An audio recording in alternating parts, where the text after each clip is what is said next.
Hello, class. My name is Kathleen Kelly Manigault, and this is week 7 for our discussion group. Hi class, my name is Tanika Mays.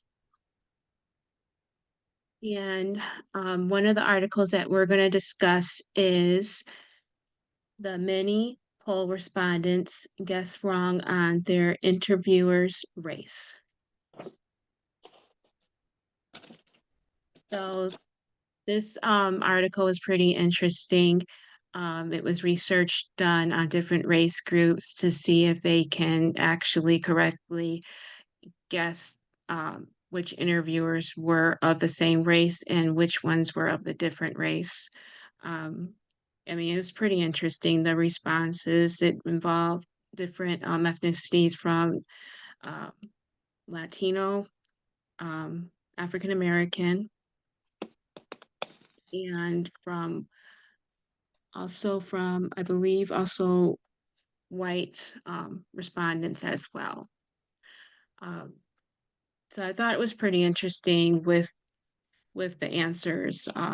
Some of the Latinos had respondents or interviewers that spoke Spanish, some didn't speak Spanish. So I thought that the results were pretty interesting. Yeah, I did as well. I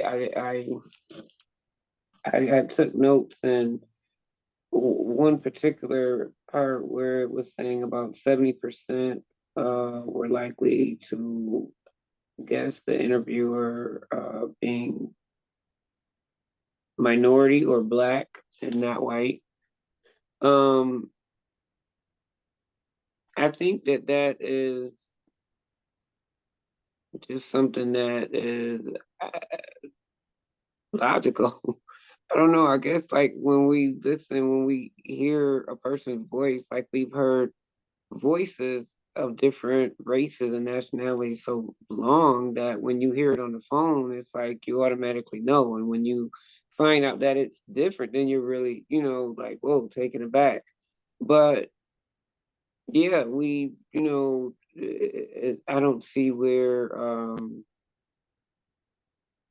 the respondents I don't see where the respondents were really wrong with what they were guessing. Like it is what it is.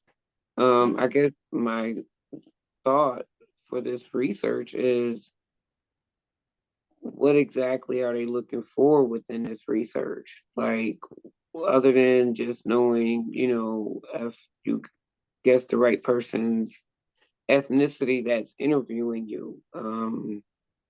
Yeah, what else are they looking for with this? That was my thought with reading this particular Yeah, article. I was thinking the same thing. Like, I think it should have went into depth as to maybe what questions were being asked. Um, Mhm. I do know that certain racial groups, sometimes with certain stuff that's being asked, they feel more comfortable with talking to members of their own ethnicity because maybe they might feel like they're going to be judged. But Right, for me personally, I'm just like, I don't really pay it like really no mind. But I think like maybe in the Black community, maybe it's like if it's something in regards to lower income, maybe it's like you feel more comfortable with talking to someone that's been where you're at or that you perceive that might have been where you're at, maybe because you feel like they'll understand you more. But I mean, at the same time, I'm just like, I don't understand what was like the whole purpose of the research as well. right. Yeah. I don't know. I really, yeah, this one right here, I didn't get it. Sorry. I tried. I read it a couple times. I took notes. Yeah, unless it's just right on the surface and I'm reading over it, I don't understand what they were talking about. And like you said, they should have asked more questions. Um, it just should have been like how maybe an in-depth way of how do you know how are you able to interpret who you think this person is on the other line on the other line. But it didn't. They didn't go into that kind of detail. Yeah. I feel like that would have been more interesting. Yeah. Okay. You want to go to the next one? Yep, so let's see here. So our next article is gonna be how the US or I'm sorry, yep, how the US Hispanic population is changing. And I guess more or less the topic of this article is based upon the whole thing with the Hispanic population increasing. Um, Right. so this was pretty interesting, but also I feel like it was some areas where they could have grown in. Number one is they just only were looking at the population from 1980. Um, for people that might have done some history, different parts of the US were actually parts of Spain or parts of Mexico way back in 1800s. So like that population is actually already has always been there. Like Mm-hmm. certain parts of California and certain parts of Texas were actually part of Mexico in the 1800s. Uh, I forgot what it was called that there was a movie based off of it with Sam Houston, where they were actually with I forgot the characters' names. Well, anyhow, that had to do with the battle in Texas over Mexico, uh, Mm-hmm. where they were fighting to actually get that part of Texas the US was. So people have actually probably been here since the 1800s that were actually Mexican people. So I don't know why they just started counting the population from the 1980s and why they didn't actually go a little bit further back and use the census. So that was like one of my questions. Right. That is a good question because it would make more sense. It would make more sense. Because I'm thinking that maybe they went back just to 1980 because that's what 44 years. But maybe there in the 44 years has been a very big, surplus since then, Yeah. more than since in the 1800s with, Mexic not just Mexicans but Hispanic people coming here. So I'm thinking maybe that's what the thought was. But you're right. They are definitely looking into it, because there is a large surplus of Hispanic people lately from everywhere. I can't say where, but I just know there's a large amount. I know even where I live at in my community, it's a large amount that just moved in. So yeah. And I know that there was some ideas about something mentioned about Hispanic speaking Spanish at work. Um, and I just was like,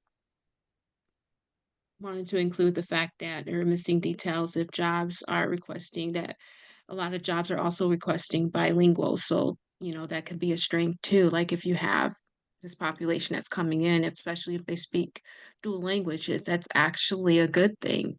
Because Hmm. a lot of different states, like in Texas, they need bilingual speaking people. Um, Right, right. it's like because majority of the population is Spanish speaking only sometimes, so like they need that.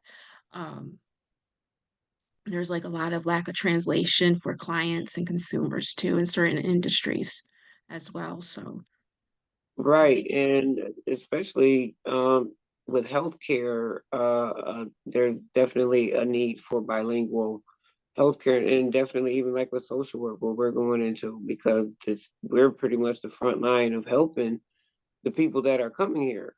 So definitely, bilingual is a plus in all areas. yeah. And I just also wanted to mention within the article that I can't remember if it was missing it or what, but because I know some people felt like they were taking advantage of jobs. A lot of times they're taking the jobs that people don't want.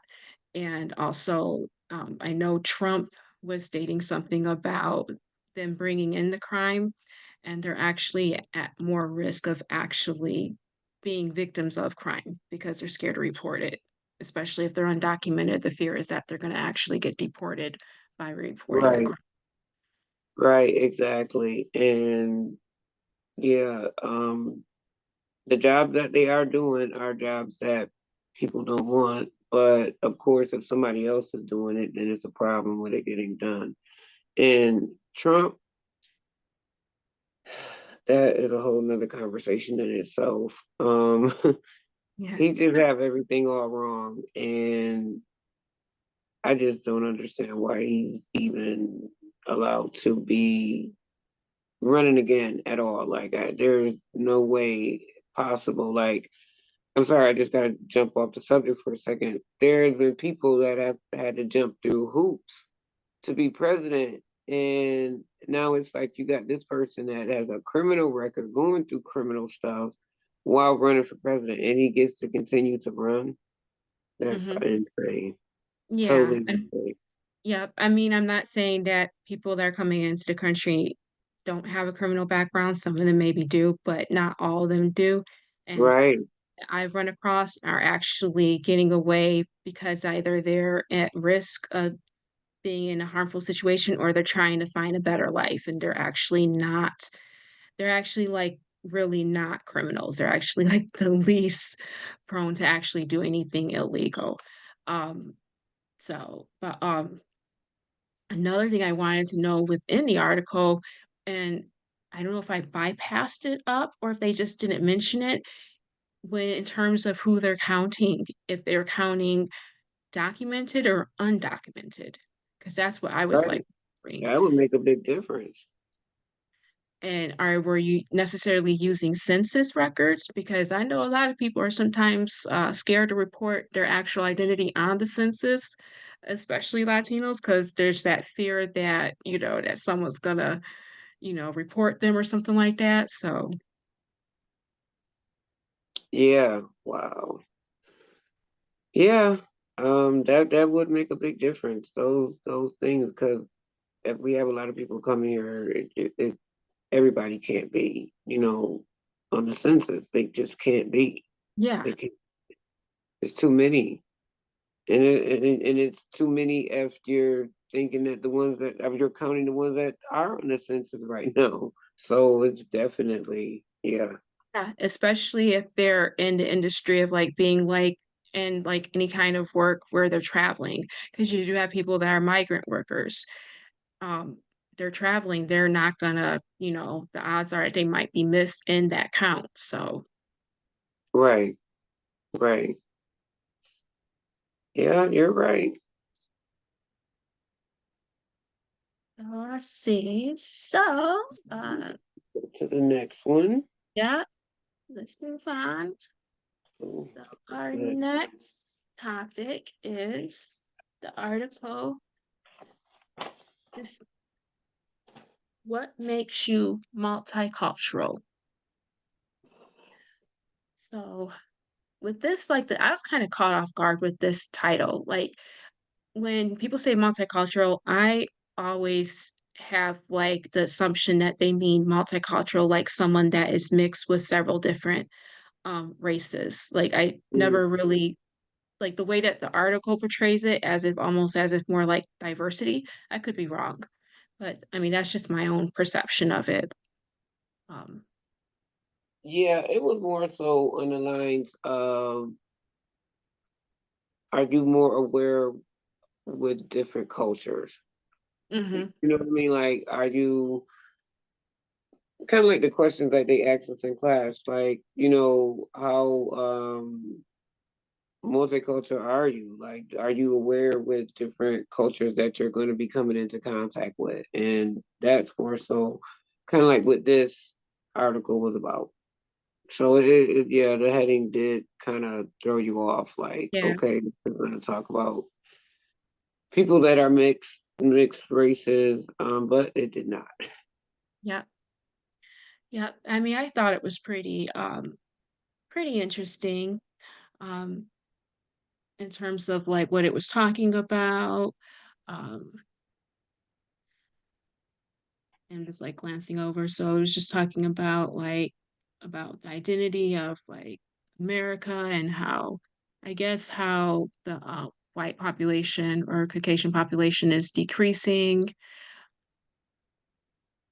And my perception is I always thought that the way that it's funny because the way that they portray America to be as we're in school as kids is supposed to be like a diverse country, welcome immigrants and stuff. And, now that we're becoming more diverse, people are scared that, that a race that the majority race is going to be decrease. They're Right. scared about people blending in. I'm like, what's necessarily wrong with that? I'm like, is that something bad? Right, exactly. I don't get it. Like that's what they've been pushing for forever. Diversity, and now everything is becoming diverse, everything. So, what's the problem? Like, what's the big issue right here? Yeah, I don't know. But yeah, and also within this article, like I think that it could have also talked about it could have kind of went a little bit more in depth as to how to become multicultural. Hmm. I mean, it really didn't go into that kind of detail. It just, just kind of spoke about are you if you're highly multicultural, knowledge of more than two cultures. Hmm. Yeah, that to me, yeah, I didn't agree with that too well either. I And just I mean, really thought they could have did more. Hmm. the one thing that I kind of disagree with is them pointing out that multicultural hybrid thing. Um, to me, I was like, yeah, no, that's something that you don't like. I just disagree with that. Like Right, saying, I'm like, yeah, that's not something that you that you should say, and I completely disagree. Just like, yeah, it's not right. that's not cool. Yeah, Um, no, that's not. Where was that at in there? Oh my that was goodness. towards the end. Because I took notes about it. It was in I think it was like in where they're talking about Bengali and Punjabi in India, and they said something about hybrid and intersecting cultures. Oh yeah, that is not a good term. Yeah, I don't like it when like I just like that's not something cool because, for people that are not of mixed ethnicity, they're just as equally awesome as anyone else is. So I'm just Right. like, I feel like that right there, that kind of view about it, kids look at that and kids learn from that and that affects children. It So, does. It affects them as they grow up and how they think and how they exactly. think of people. Yep. And yeah, that wasn't a good term at all to use. Yeah. No. It's not because I mean we're all equals. Um, but I do think that it is. I think that one of the good aspects of being multicultural is that it does allow you to see things from a different standpoint. Like you're more like I think you see cultures differently Hmm. sometimes. But I think that's with anyone that's brought up in a diverse area. Um, sees diversity and sees the differences in cultures and it's more like I think accepting of different cultures. So I think maybe they should study like more diversity instead of multiculturalism and stuff. Like I just think that maybe Right. that's what they should have actually dug more into because you can be multicultural and not actually be so open-minded to other cultures. Right. And you can also know more than, as this stating, more than one culture and either be multicultural or not multicultural at all. Exactly. So Exactly. yeah, Yeah. yeah. Okay. You want to go on to the next one? Yep. Oh, American Textures. I thought that that video was very interesting. I kind of had to bite my tongue a little bit. Yes, yes, yes, it was. Yes. My goodness. I'm just like, it was one of those things where I felt like school, schooling some of the people there. Um, so I really thought that this was pretty interesting, and I wish that it would have been a longer video, uh, talking about the whole thing with American slavery, um, touching base a little bit on Wall Street and their involvement with the American slavery, um, different stuff like that. People don't understand exactly how slavery has affected people into this generation. Um, Exactly. it was actually a thought out plan where someone actually really sat there and thought it out step for step and how it would actually affect generations from hundreds and hundreds of years into the future. That's what I believe. Um, It and it was. was structural racism at its best. Um, you even had a lot of people don't realize this, but you had slaves that were of not of African ancestry. You also had indigenous slaves, they were called indentured servants, and you also had Irish slaves that were called indentured servants. They just named Yep. them differently to actually segregate them so that way they can avoid an uproar. Um, so I just thought it was pretty interesting, and I wish that the video would include more, and I wish it was, like, actually longer. Um, so, I mean, slavery was, like, pretty much a psychological warfare too. I mean, stuff that went on there and just the conditioning and destructioning of an actual family and the genocide and forced assimilation of a race. Right, exactly. And I think like with watching the video, and I'm gonna be selective with words. I don't necessarily think that white people don't get it. I just think that you can't tell me I understand. You know what I mean? Like, only thing you can say to me is I can imagine. Um, and I think that's kind of like what the young lady in the video was trying to, her point was she was trying to prove that, you're still, even at this point, with what you're talking about, you're still making it about you. You're still Mhm. victimizing yourself when I'm trying to Yep. tell you, all you can say is I can imagine. You can't tell me I understand. I feel for you because you can't. You can never feel for that. And, every day, no matter what, as a Black individual, male or female, there's some sort of racism that you face every day. It may be even unintentional from the person or someone, but there's somewhere where you face it. And that's just something that we have to face, as Black people every single day. And I think that, it's just not going to be something that we can explain, that somebody's going to get through explaining it. It's something that you have to go through and feel to be able to, know how a person feels and what they're going through. Yep.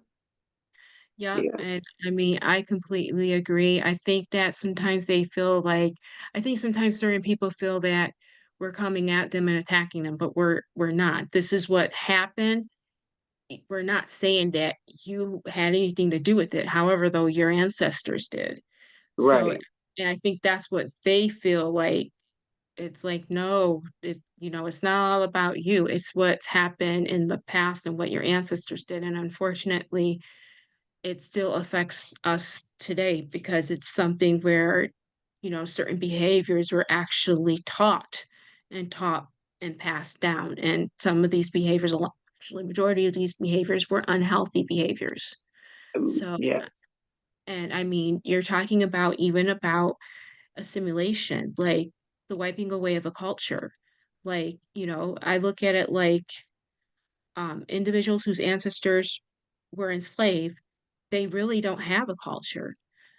The people that whose ancestors were the encaptors, I'm not sure if I'm saying it correctly, so I don't want to offend anyone, but the individuals whose ancestors were the encaptors, they probably never lost their culture. They can actually trace their culture back.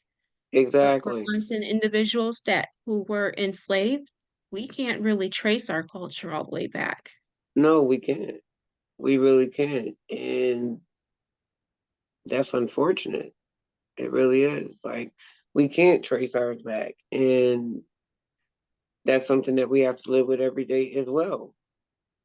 Yeah, You know, and we want to know where exactly we came from as well and where it started, not what we have adapted over the years.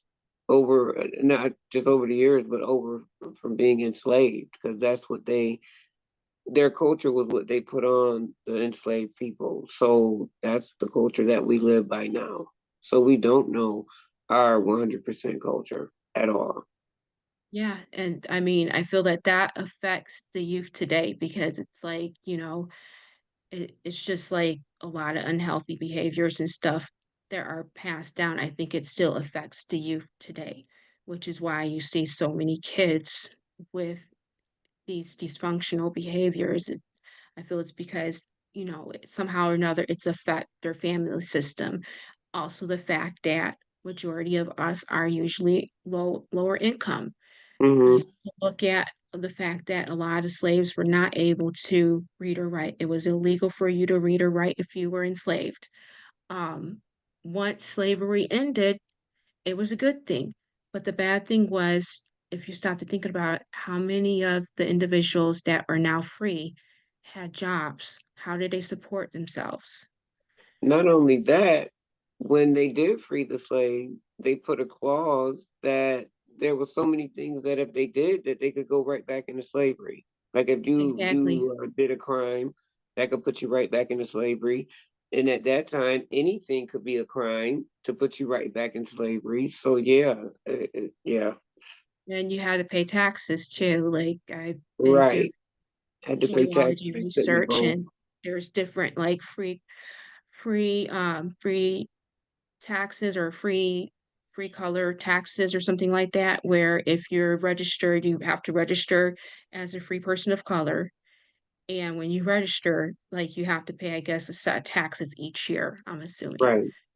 And how Wall Street fits into this, when the young lady was talking about Wall Street, how they invested in slavery, I Hmm. think she's talking about how the fact that they actually had insurance claims out on enslaved people. If you look up underneath on the internet, you can look underneath the Family Search website.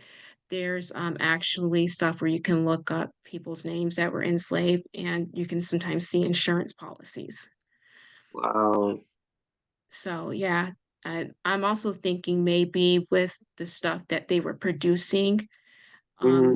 plantations were doing, maybe Wall Street has something to do with that.